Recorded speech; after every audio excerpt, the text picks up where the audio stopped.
and I'm pleased to speak in its support. Speaker. Ian Lees-Galloway. Thank you very much, Mr Speaker.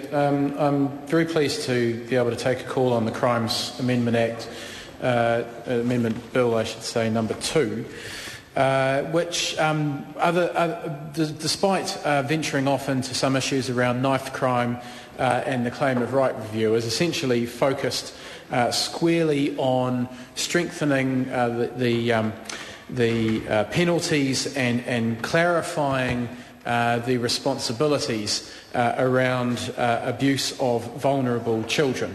And the key aspect of this bill is, of course, that it places a much greater and much clearer obligation on caregivers in charge of vulnerable people to provide the necessaries not just of life, but also to ensure that they protect those vulnerable people in their care from any form of injury or abuse. And this is a very, very important piece of legislation, but also a very, very important message that must reach parents and caregivers and anybody who has responsibility for, in particular, children who are just so incredibly vulnerable. But anybody who is vulnerable to abuse or injury, that they do have a responsibility, and saying that they were unaware or unable to intervene simply isn't good enough, and that they have to make sure they do everything they can to protect those vulnerable people, particularly children, in their care. And so, of course, Mr Speaker, the Labour opposition supports seeing this bill go to Select Committee. We want to hear the debate around some of the initiatives in this bill, and we do want to hear people's ideas and views on how we improve the protections available for people in our society who are at their most vulnerable. And so we know that this bill places an obligation on caregivers in charge of vulnerable people. It also extends the current Act so that parents who are currently under duty to provide a child with necessaries must, in addition, take reasonable steps to protect the child from injury. And the age of a child for the purposes of this section is raised from 16 to 18 years, which should be a positive step. It makes every single one of us in this house, our stomachs churn when we hear of abuse, neglect, murder and injury to young people caused by adults who should be taking care of them. So, of course, we want to see these provisions considered by the Select Committee, and we want to do anything that we can to protect vulnerable children. But, Mr Speaker, it is true, and I know the government members know this. This isn't an attempt to attack the government members, but this bill is somewhat the ambulance at the bottom of the cliff. This is our response when things have gone so badly wrong that a parent or a caregiver abuses a child in their care.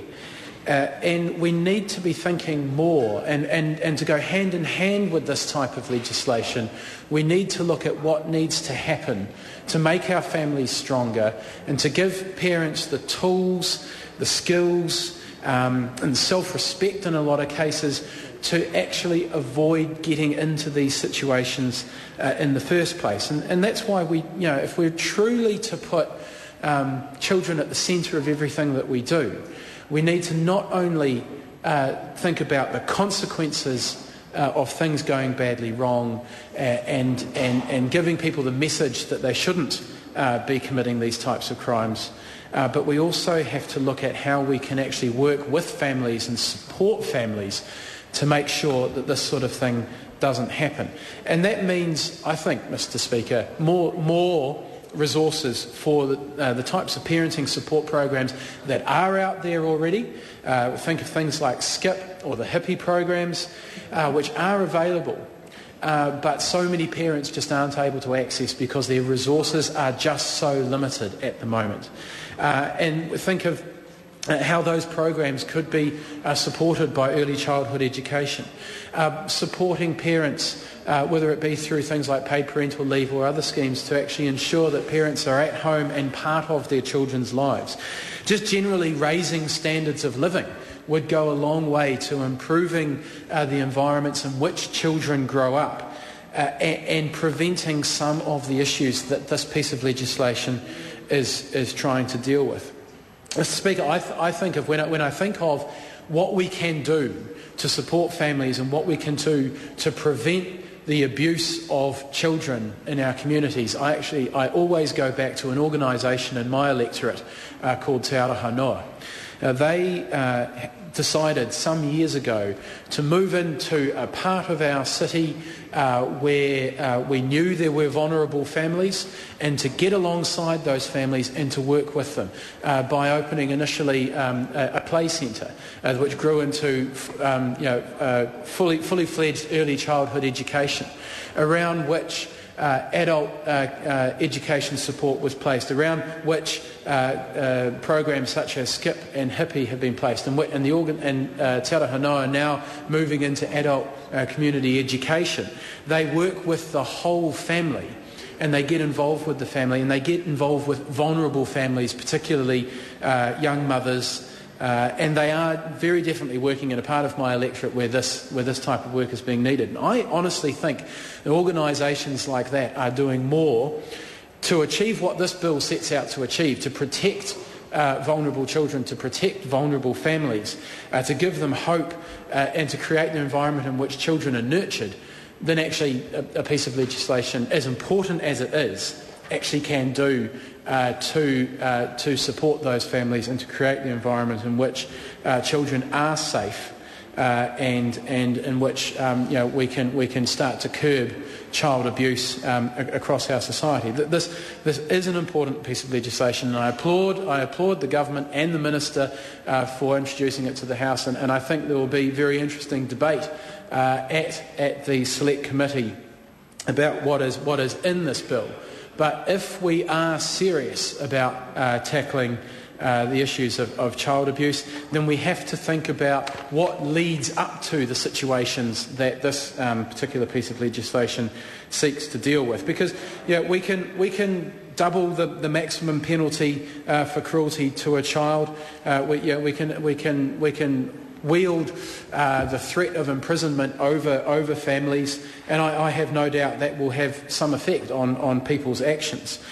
We can extend the legal duty on parents and caregivers as much as we like, but we actually have to start going back to what Mr. Power actually called the drivers of crime and what is behind the issues that this bill is trying to deal with. So this is a good piece of legislation.